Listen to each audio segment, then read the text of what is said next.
Hi, my name is Kevin Thomas, W1DED, and this is Q5 Ham Radio. I'm back with the contest crew, Randy K5ZD, Bill W9KKN, and Chris KL9A. This episode is brought to you by DX Engineering, supporting amateur radio operators worldwide with the gear and expertise to get you on the air. Welcome back, guys. Thanks, Kevin. Hey there. So what's the update? Randy, you're not in Ohio. I don't think you're in Massachusetts. Where are you? Well, I said howdy because I'm in Sulphur Springs, Texas, and that's how they talk around here. No, just on a vacation trip and racing through Dallas traffic and getting to the hotel here in time to dial in. In terms of actual useful news, since we last met, which has been a while, W2SC and I got together for a day and tested out our WRTC setup. So we feel like we have the illusion of readiness, which is always good. Where did you do that? He came out to my place. So I had all the antennas, and so we used a Wednesday and a couple of CWTs to make sure that we weren't interfering with each other, and that we had mostly it was just to make sure we had all the bits and pieces. It takes a lot of stuff to put together a 2-transmitter station with bandpass filters and triplexers and antenna switching and all the stuff for the referee audio, blah, blah, blah. It's a bunch of little pieces, and you got to figure out how you get it all into 2 suitcases. Well, this is probably obvious to a lot of people, but do you travel with it or do you send it ahead of you? No, we'll take it with us. You almost can't trust to send it in advance, because if it doesn't make it, then what? Of course, if you take it with you, there's no guarantee it's going to get there either, but at least you hope so. And what about you, Chris? I know that you were down at ND7K doing some practice runs. Yep. Dan and I did the same thing at ND7K for the 7QP. And ours is a little different. Dan has some of the critical pieces, and I had a lot of them, and had to borrow some equipment. So getting stuff from multiple sources, making sure all the little pieces are there, as Randy said, making sure everything worked.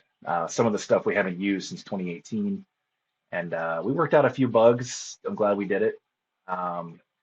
It's a lot of work, making sure you have everything. Is there any insight you can give us, either one of you can give us, about what you're taking with you? We're going to have ICOM 705s and a 286 laptop and hand microphone. So yeah, well, that's good. It's important that you have a microphone for this kind of thing. So for us, it's a pair of K3s because they're light, easy to transport.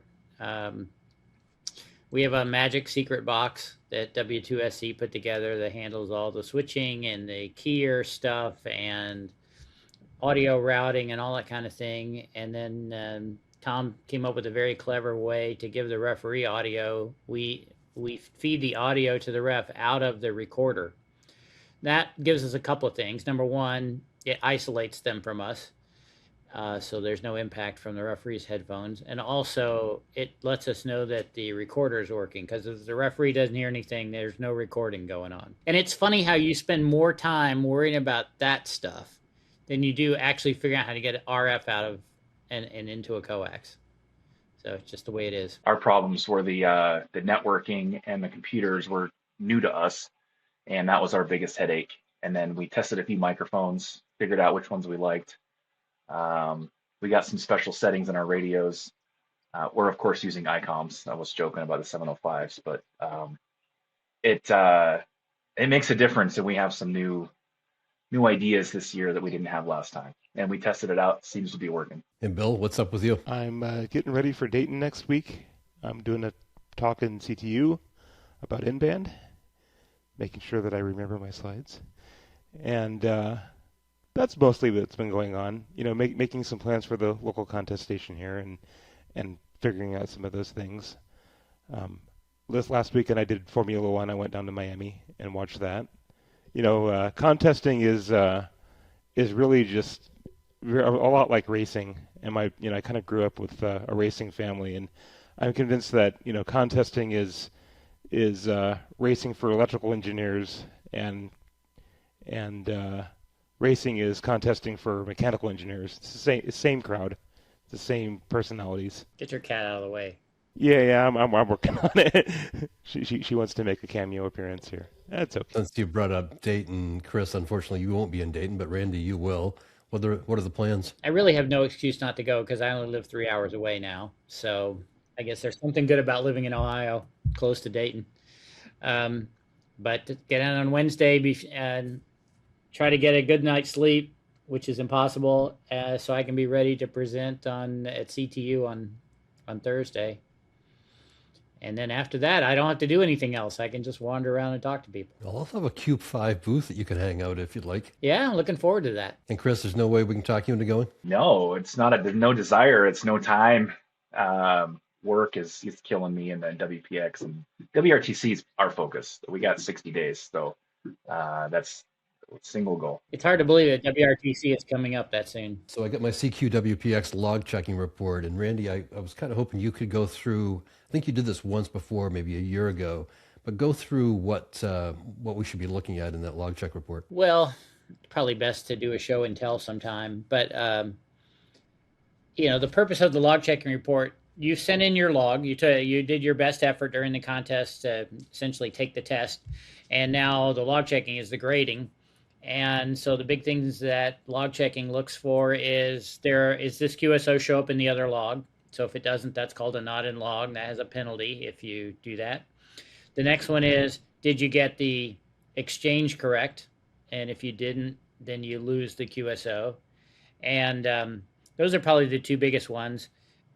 And then WPX is a funny contest just because of the way the scoring works. There's so many multipliers because of all the prefixes. It's very hard to make mistakes without also costing yourself not only the QSO points, but also the multipliers.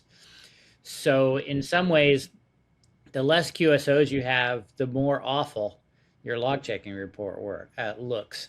So that doesn't make you bad. It's just the way the scoring works out.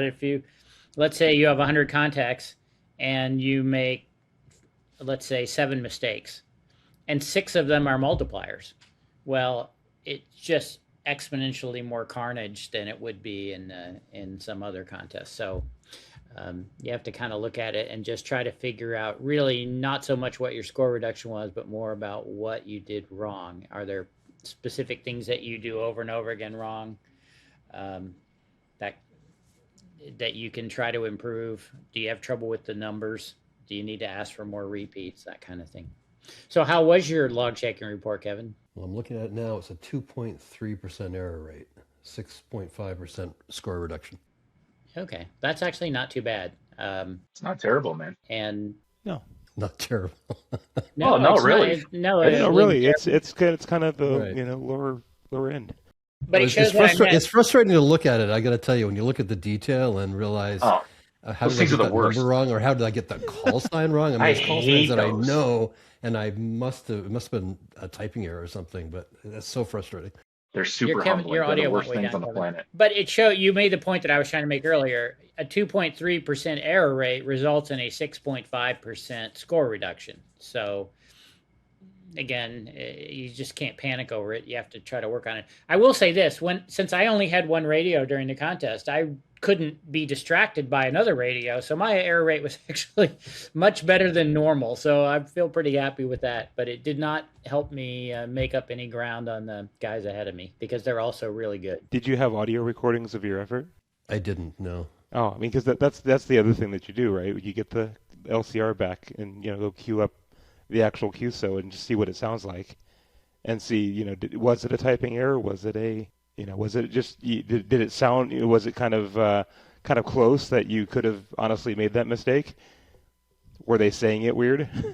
There's a lot of things. I mean, you're not going to change the result with that, but you might learn something. I know I had made some mistakes on serial numbers because sometimes you just zone out. The guy says the number, and we all get lazy from the worldwide where the computer kind of fills in the zone number, and sometimes you're just kind of zone out and you work the guy and you think, oh, okay, I'm good, I'm going to hit enter, and then the thing goes, hey, you want to enter a serial number? And you're like, oh yeah, that guy said something. If I wish I could remember what it was. Well, if you're in the Caribbean and there's now 100 other callers calling you, and you kind of just need to move on before you fuss about the last one. Well, I mean, that's what you do. You kind of sit there and think, well, what do I think he said? And you put some number in and you keep going. But inevitably, if I went back and listened to the recording, I'd probably find that they were all, for the most part, they were relatively clear. And I noticed, there's a phone WPX is particularly hard because of the numbers and the accents. So some of the mistakes I made, I could immediately go, yeah, I know what happened there. He said 7 and I thought he said 11, or he said 9, I thought he said 5, that kind of stuff. And it's just, that's why the goal is work as many people as you can so you can handle a little bit of carnage in the log checking. So tell me about the unique calls section. Is that something I need to be concerned about, and why is that part of the report? So unique calls are calls that were only appear in your log, no one else's. So it should be a very low number. I mean, it should be a very small quantity of them. But just about anybody who gets on 10 meters and is DX is going to have some, right? Because there's some guy who turns his radio on and like, what's going on? And he calls you and you give him a exchange, and he realizes there's a contest going on, and then he leaves. So it's not unusual to have some, but the reason that we call it out and put it in the log checking report is a lot of times you can probably assume that those are bad. Like they are a mistake. We just can't match it up to the who you actually worked, either because they didn't send in a log, or because you mangled it so bad that the computer can't figure it out, what the correlation is. So I hate to make a blanket statement that says just assume all the uniques are bad, because they're not. But most of the time they are, and given enough time and energy and effort, we could probably figure out who you probably worked. But for the most part, they're just there to kind of say, hey, here's guys you worked that you got credit for. You're the only person who worked them. Might have been a mistake or not. And we're in the log checking, a lot of times where we look at uniques is there'll be a lot of uniques that create multipliers. This is true in the worldwide as well. Somebody will log E31DX, whatever. Actually E41DX, that'd be Palestine. Well, there's clearly no E4s on in the contest, but they logged that, and we can't match up the log with anything else, so they would get credit for the E4.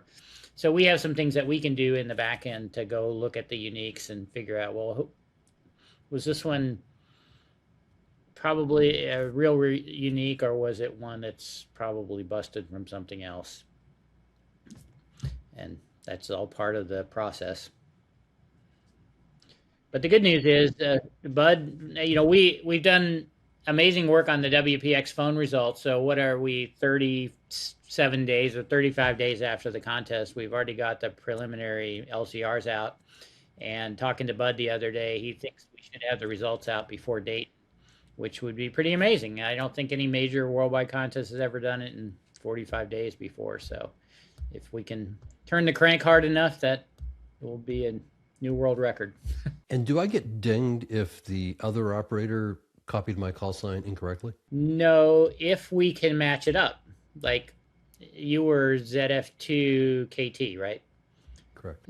So if the other guy logs ZF2KTK and we can go, oh, well, his call's in your log at the same time, obviously KTK is wrong, so he loses a QSO, you don't. But if he logged ZF2 or ZF3XY, it may not match up at all. And here's the bad part about that. You might get a not in log because we don't find you in his log, because we found this weird ZF3XY thing. And I think it's important to realize that it takes two people to make a QSO, and there really is some responsibility on both sides to get things right. So if a guy reads back to you that a call that's totally wrong and you don't correct him, and then you get a nil for it, well, yeah, that's your bad. You should have corrected your call. So I know I had a number of people who, when they would say my call, had it wrong, or they would say my number back to me and have it wrong, and I would take a few seconds to correct them or read the number again, something like that, because, that's how it should work. We shouldn't be so selfish that we go, well, I got it all right, so the heck with him. Well, and ultimately, you're going to get credit for a few things that you shouldn't have, and you're going to get dinged for a few things that you shouldn't have, and usually it works out in the end. Yeah, the goal don't lose sleep over it. Just improve. The goal is to determine order of finish, not not to have a perfect checking. So one of the things that occurred to me when I was looking at this list, because there's quite a few calls incorrect in other people's logs. There's a brand new call sign. I should have sent that to you, Bill, right, to get into SuperCheck. Yeah, it would have been helpful. And I don't know if anybody's noticed, but I just made a big change to SuperCheck Partial's website and engine. So I now do I compile the list twice a week now. And if you submit something to me, I usually get it in the database in about, give it a couple hours or so. But I just released that a couple weeks ago. That's what I was working on during WPX Phone Weekend is that. And so you're saying that if I submit a log at the end of a contest or in days after a contest through the normal sending it by email or using the upload, you get it, and then you twice a week will.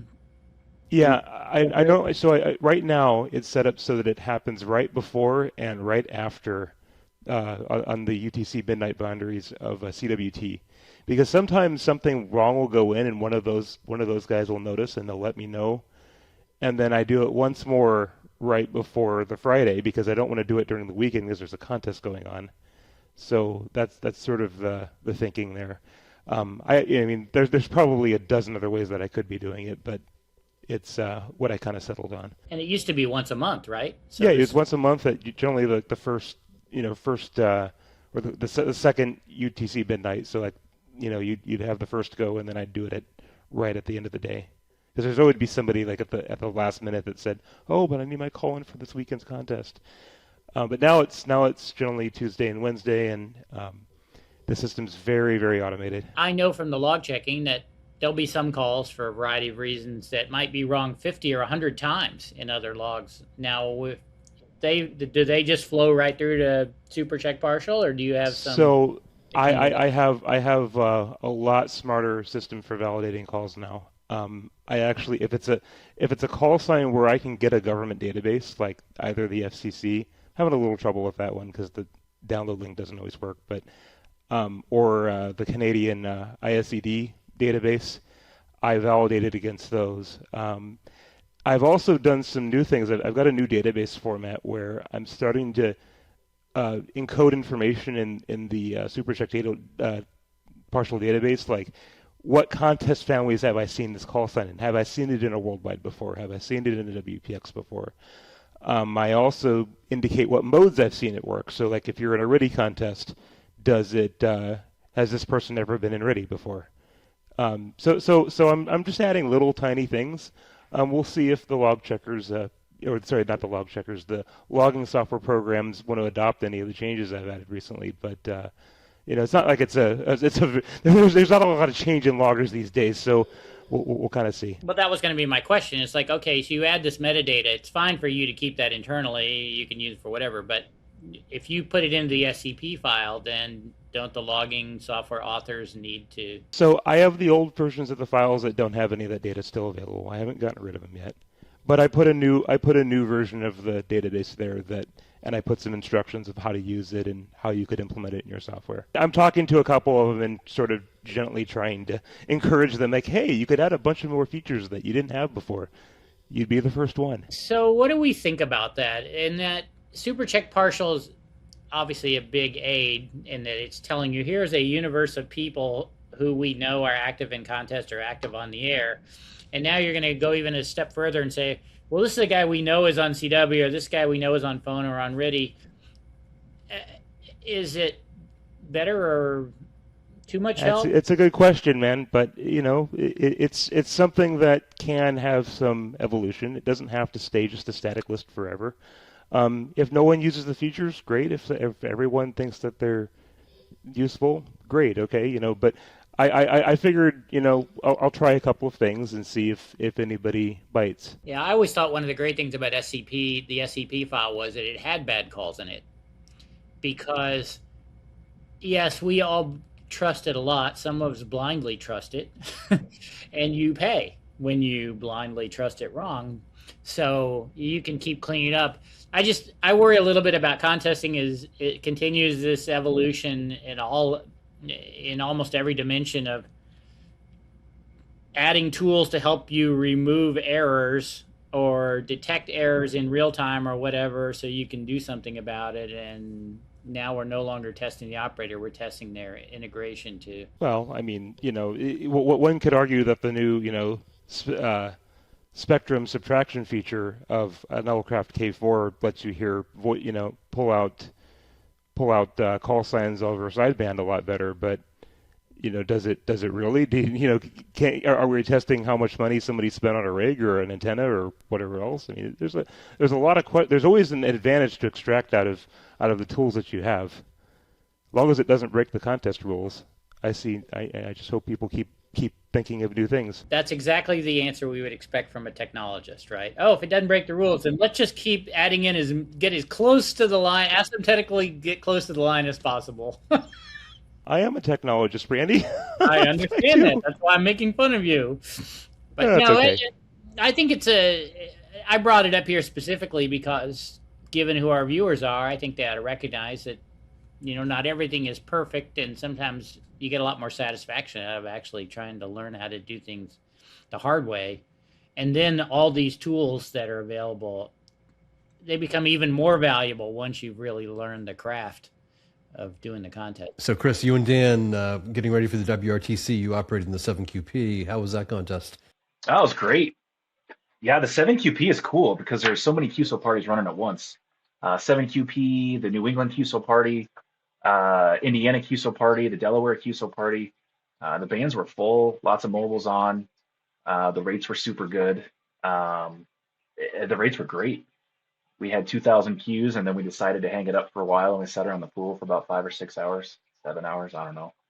And then got back on the air. We hadn't hit 40 yet or 80, so we got on the air and ran some guys real fast.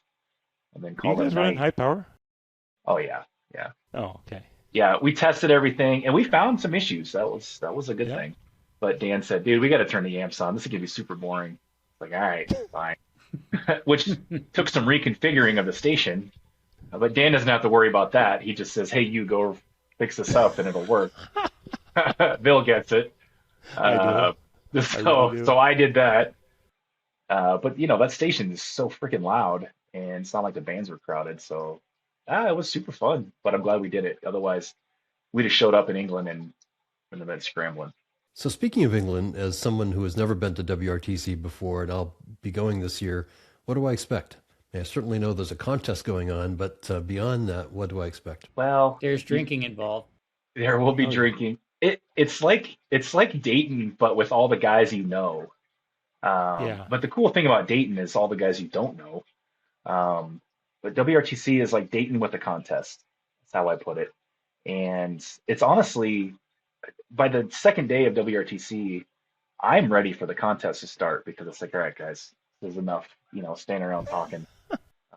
But there's things you have to do. There's all these meetings, and then everybody has to argue at the meetings, and then there has to be a conference at the stores. Then there has to be another meeting to follow up on the first meeting.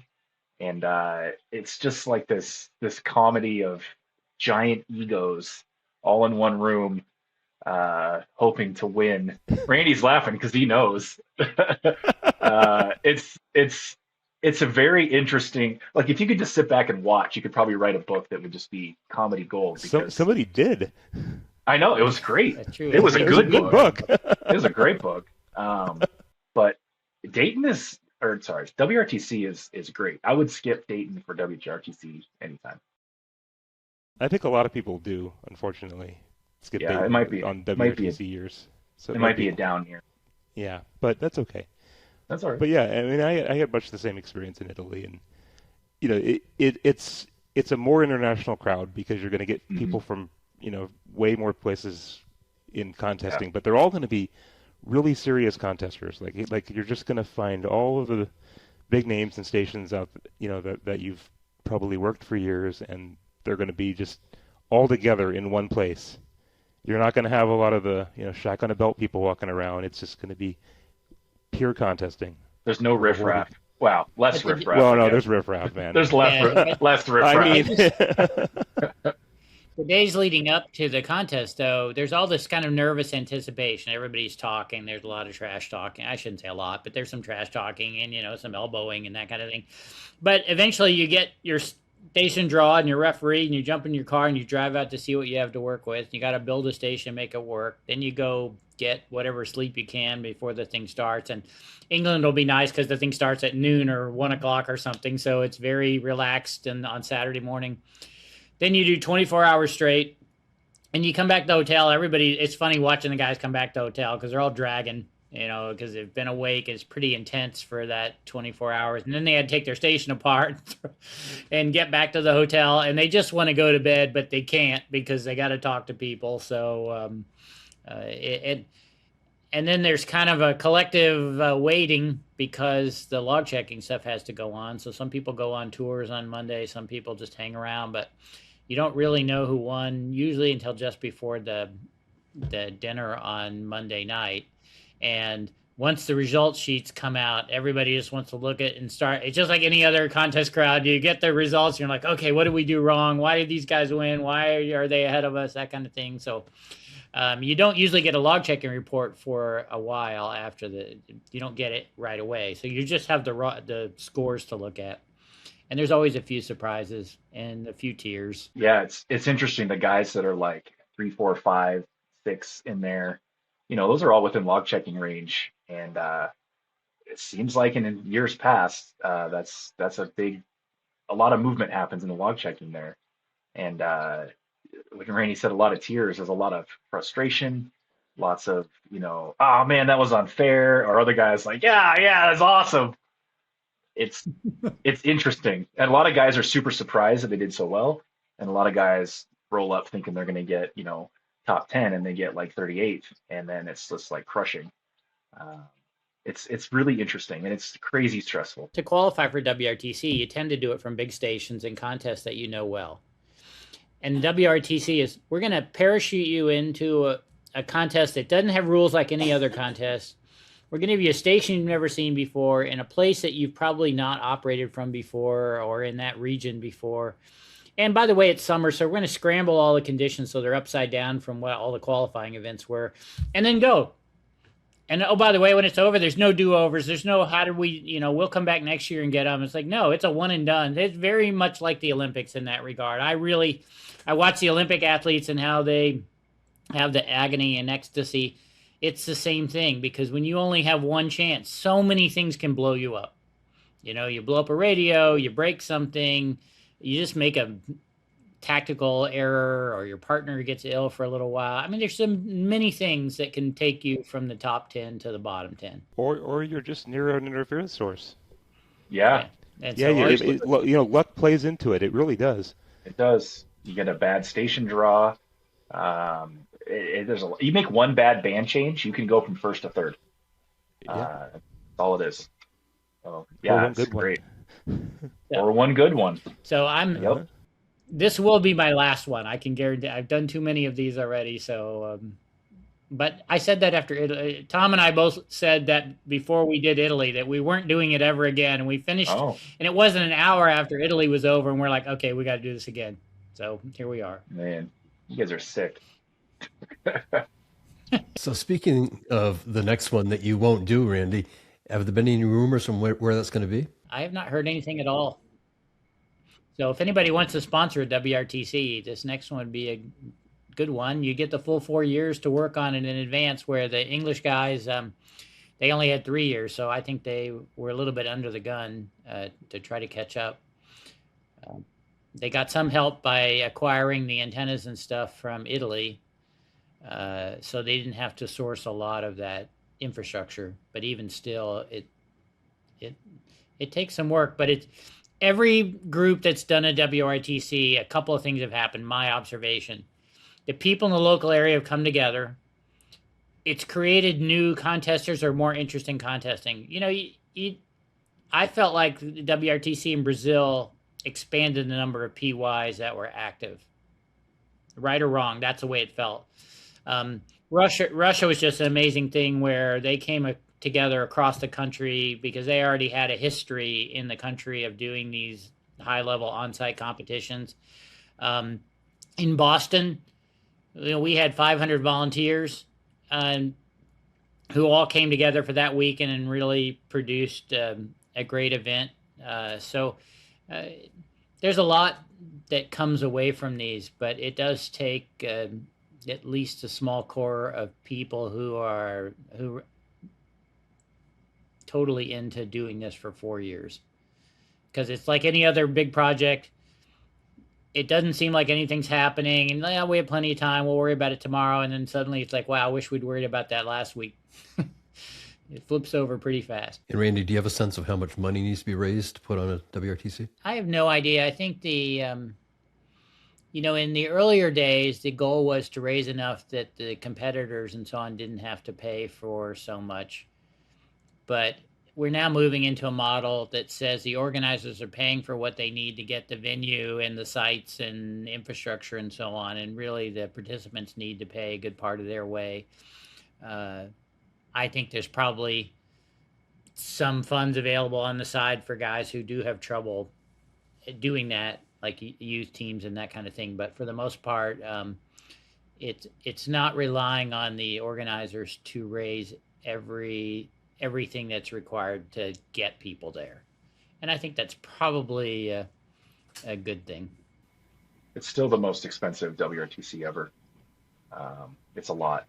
I know the number. I don't know if we're allowed to talk about it, but it's a lot. But they're coming to Dayton because they need to raise some more money. So it's a never-ending thing. It doesn't matter how much. And most of the WRTCs, believe it or not, have been able to pass a little bit on to the next one, which is a good thing. Yeah, in Boston, we were very lucky to have K1DG, who really ran things super well. But you need that person who's kind of knows how to organize and knows how to sell. And then he's got to build a team around him, and then that team has to do something. And I think the German one was extremely well organized, as you would expect from Germany.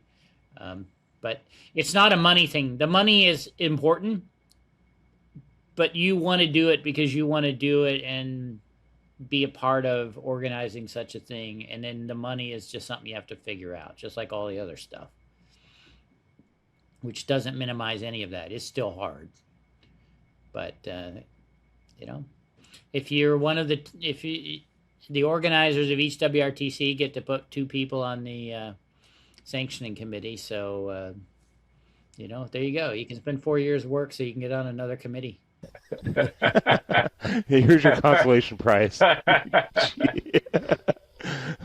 I don't have a better sales pitch than that. Before we close up, the CQ WPX CW coming up. Everybody operating? Hopefully.